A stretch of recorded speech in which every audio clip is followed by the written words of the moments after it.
ही बात करती है। इन दोनों के बीच हमेशा सैंडविच बन जाती है मेरी, और मैं हमेशा आलू की तरह बीच में मसली जाती हूँ।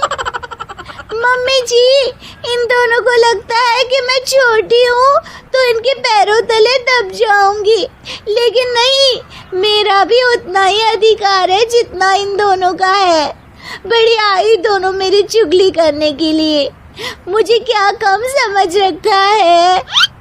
तीनों बहू एक दूसरे से बहस करने लगती है और सास दोबारा ये देखकर टेंशन में आ जाती है और सबसे कहती है, चुप हो जाओ, अब से तुम तीनों सारे काम एक साथ करोगी, आंख बंद करके एक दूसरे की बात सुनोगी। तुम तीनों इस बात को गांठ बांध लो, वरना अगली छुट्टियों में तुम्हारा अपना मायके जाना कैंसिल। सास की बातें सुनकर डर के मारे तीनों हामी भर देती हैं। जी मम्मी जी, मैं समझ गई। हाँ मम्मी जी, जैसा आप कहें, आप जो कहेंगी मैं वही करूंगी। तीनों बहू सास की बात को गांठ बांध लेती है और वादा करती है कि अब से सारे काम वो तीनों एक साथ मिलकर ही करेंगी। ये सब देखकर सास खुश हो जाती है और वहां से चली जाती है। नीचे जाकर वो देखती है कि घर में शर्मा जी आए हुए होते हैं। सास जोर से आवाज लगाकर कहती है, अरे बहू, जरा चाय बनाकर तो लाना, शर्मा जी आए हैं। सास की बात सुनकर तीनों बहू तुरंत किचन की ओर भागती है और चाय बनाना शुरू कर देती है। मुझे तो एकदम मसाले वाली कड़क चाय पसंद है, तो हम शर्मा जी के लिए मसाले वाली चाय ही बनाएंगे। अरे नहीं दीदी, गर्मी के मौसम में मसाला चाय कौन पीता है? मैं तो शर्मा जी के लिए इलायची वाली चाय ही बनाऊंगी। ये कैसी बात कर रही हैं आप दोनों? मेरी मम्मी ने सिखाया है कि मेहमान को ज्यादा दूध और शक्कर वाली चाय देनी चाहिए, वरना वो घर वालों को कंजूस समझते हैं। तो मैं तो शर्मा जी को ऐसी ही चाय दूंगी। तीनों बहुएं अपने अपने तरीके से चाय में शक्कर, मसाला, पत्ती सब डाल देती है। उबलने के बाद तीनों मिलकर चाय बाहर लेकर जाती है और शर्मा जी और सासू माँ को देती हैं।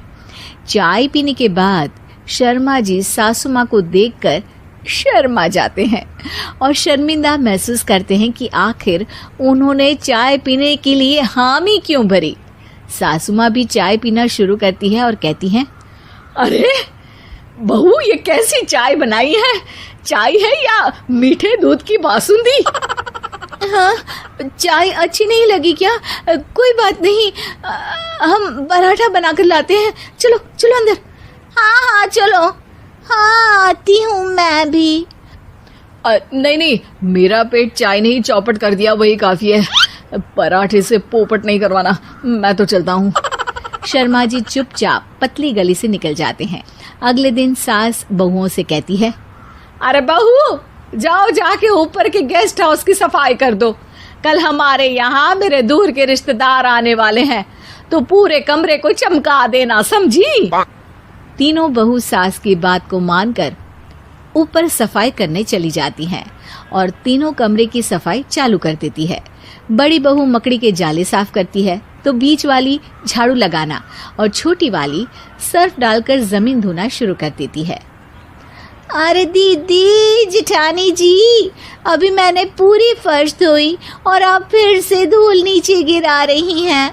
और मछली जिठानी जी, आप बिना झाड़ू की धूल यहाँ छटक रही हैं। अरे तीनों को साफ करना है, एक साथ सफाई करते हैं ना। अरे वही तो, हम साथ साथ हैं, घर साफ साफ है। तीनों बहू ऐसे ही काम में उलझ जाती है और 2 घंटे तक एक ही कमरे की सफाई करती रहती है। बहुत देर से अपनी बहुओं को ना देखने के कारण सास ऊपर कमरे में उन्हें देखने जाती है, लेकिन कमरे में घुसती ही वो गीली फर्श पर फिसलने के कारण नीचे गिर जाती है। ओरी मोरी मैया, हड्डी मरोड़ के रख दी। आए, मेरी तो कमर ही टूट गई रे। तीनों बहुएं सास को उठाती हैं और बिस्तर पर सुला देती है। अरे मेरे हाथ पैर दर्द कर रहे हैं, दबा दो, आराम मिलेगा। हाँ जी माँ जी। अरे जी माँ जी, जी माँ जी। और तीनों बहुएं एक साथ सास के हाथ को दबाना शुरू कर देती हैं। माँ की तो चीख ही निकल जाती है और नतीजा ये होता है कि सास के बचे हुए शरीर में भी दर्द उठ जाता है। हाय राम, ये क्या कर दिया तुम तीनों ने। अरे मेरी तो किस्मत ही फूटी है कि तुम जैसी बहुएं मुझे मिली।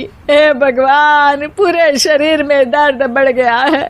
अब तो पता नहीं कि चल भी पाऊंगी या नहीं।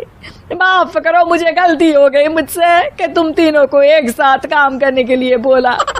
सोचा था तीनों मिलके अच्छे से काम करेगी, लेकिन बड़े बुजुर्ग सही कहते थे कि 3 तिगाड़ा काम बिगाड़ा। तुम लोगों ने ये बात ना आज साबित करके दिखा दी। तुम तीनों को तो समझाना यानी मानो भैंस के आगे बीन बजाना है। तुम्हें अकेले अकेले काम करना है ना, तो अब से तुम अकेले ही अपना अपना काम करो। तीनों बहुएं वहां से जाने लगती है। अरे कहाँ जा रही हो? आप ही ने तो कहा कि अपना अपना काम करो, तो मुझे मुल्तानी मिट्टी लगानी है। अरे मुझे भी तो नेल पॉलिश लगानी है। मुझे ना मेहंदी लगानी है। सास अपना सर पीट लेती है और कहती है, अरे मुझे भी लगाना है कुछ। क्या माँ जी? क्या माँ जी? क्या माँ जी? तुम्हारे घर वालों को फोन तुम्हारी हरकतें बताने